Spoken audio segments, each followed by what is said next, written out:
आपण बघत आहात DPA न्यूज मराठी, शोध सत्य बातमीचा।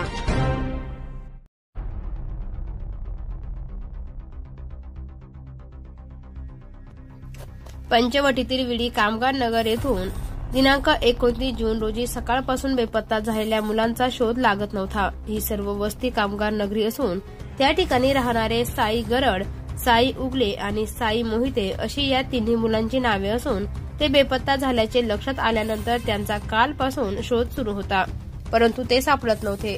त्यामुळे या सर्व परिसरामध्ये चिंतेचे वातावरण होते।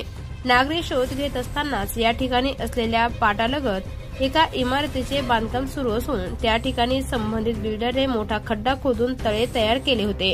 या तळ्यामध्ये या तिन्ही मुलांच्या चपला व कपडे आढळून आल्या। त्यानंतर ही मुले बुडून मरण पावली असल्याची भीती व्यक्त केली जात होती।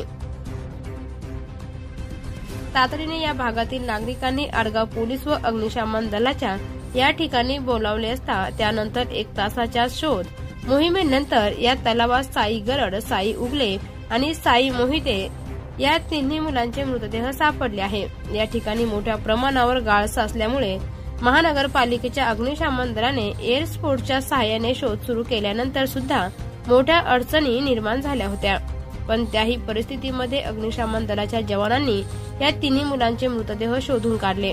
संबंधित बिल्डरवर कार्यवाही करावी आणि इतर मागण्यांसाठी नागरिकांनी या ठिकाणी रास्ता रोको आंदोलन केले। पोलिसांनी कार्यवाहीचे आश्वासन दिले असून महानगरपालिकेच्या अधिकाऱ्यांचे देखील योग्य ती कार्यवाही करू असे सांगितल्यानंतर 1 तासानंतर हे रास्ता रोको आंदोलन मागे घेण्यात आले। या आंदोलनामुळे नाशिक मालेगाव महामार्गावरील वाहतूक ठप्प झाली होती। या प्रकरणी आडगाव पोलीस ठाण्यात आज दिनांक 30 जून रोजी सकाळी 11 वाजता अकस्मात मृत्यूची नोंद करण्यात आली असून अधिक तपास पोलीस करत आहे। DPA न्यूज साठी प्रतिनिधी भूषण जैन, नाशिक।